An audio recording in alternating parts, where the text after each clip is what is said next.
Are you ready? Welcome to Anthrax Island, a desolate, uninhabited speck of land off the coast of Scotland. If you believe the stories, it's so infested with deadly bacteria that it's dangerous to take even a single breath there. Over the decades, journalists have ventured close to Anthrax Island, but never landed on its soil. Hereabouts they call it the Island of Death, the Mystery Island. But more recently, YouTubers have snuck onto Anthrax Island and documented their experiences. This is the most deadly island in the world. We can only be out here for a couple of minutes. I really have to be careful on this island. It's really deadly. One guy even brought back a bunch of rocks to sell online. Why would they go somewhere so dangerous, and how did they come back alive? Anthrax Island is infamous. Sometimes it's hard to tell what's real and what's legend. As a former medical scientist, now science content creator, I want to cut through some of this craziness. And let me tell you, the true story of Anthrax Island is the craziest of all. Its real name is WWII Island. In the 1700s and 1800s, it was home to several fishing and farming communities, but the population dwindled over time, and no one knows when the last inhabitant left, but by the 1930s, no one was living there. And that was convenient for the British government when World War II rolled around. To gain the upper hand over the Germans, the British military was starting to conduct chilling experiments. Their goal was to develop biological weapons, dangerous microorganisms and toxins that could be used to create chaos, illness, and death. One of the most twisted schemes, secret until decades after the war, was called Operation Vegetarian. Okay, they probably could have picked a more scary name than Operation Vegetarian, but anyway, their plan was to drop linseed cakes, which is a type of animal feed,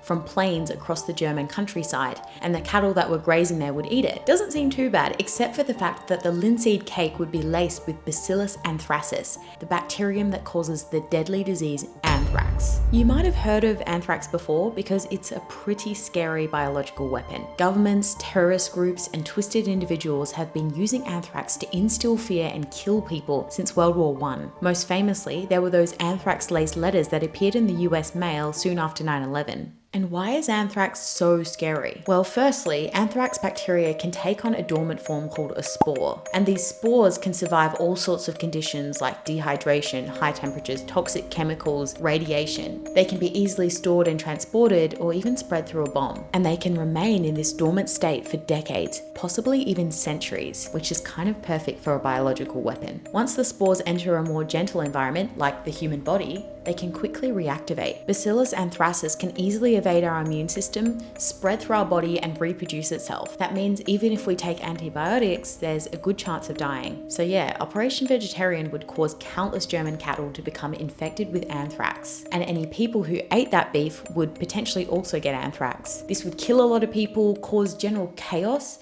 and also knock out part of Germany's food supply. But first, to understand how anthrax could work as a weapon, the British military needed a remote, uninhabited place to test it. WWII Island was perfect. They bought the island and then banned anyone from setting foot there. This was to protect the public from danger, but also hide what was taking place. This chilling footage, which became declassified in 1997, documents the experiments. First, 80 sheep were brought over from the mainland and then tethered at various points around the island. Then the military detonated small bombs containing anthrax spores, and thick clouds of the spores passed over the sheep. They wanted to know if the spores could survive the explosion and reactivate inside the sheep's bodies. And if that was the case, then the spores would be durable enough for Operation Vegetarian. The results were devastating. Within days, the sheep started showing symptoms of anthrax and dying. Their bodies were incinerated or buried under piles of rubble. Seeing these results, the British military made millions of anthrax-laced linseed cakes. But by the summer of 1944, when Operation Vegetarian was ready to be deployed, it was no longer needed. The Allied troops were already advancing across Europe, so the attack was cancelled. And once the war ended, the millions of linseed cakes were incinerated. But now there was a bigger problem. WWII Island was now heavily contaminated with anthrax spores. And if you remember, these spores can stay around for decades, even centuries. The British military quarantined the island indefinitely, and they also refused to sell the island back to its original owners until it could be confirmed safe. They quietly attempted to decontaminate the island with controlled burning and chemical treatments, but nothing worked. The anthrax spores remained, and eventually the British government's secret came out, with WWII Island becoming known as Anthrax Island. Scary, right?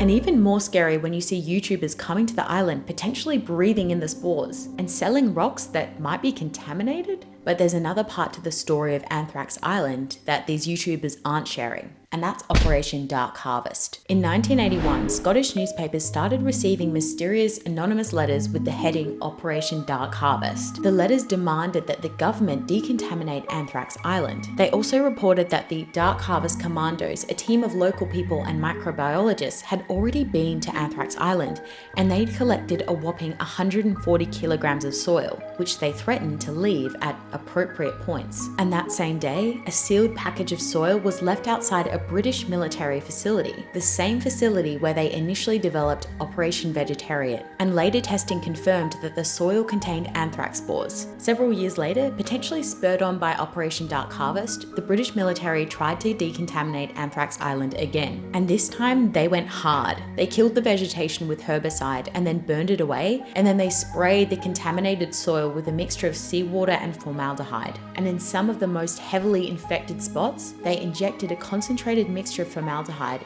right into the soil down to the bedrock. Finally, on 24th April 1990, after 48 years of quarantine, the island was declared anthrax-free, and the land was purchased back by the descendants of the original owners as agreed to by the government for £500. So Anthrax Island isn't considered dangerous anymore, and it's a bit of an exaggeration when people rock up there in gas masks. That being said, I wouldn't be lining up for a holiday there or moving there anytime soon. Anyways, don't forget to subscribe for more weird and wacky science.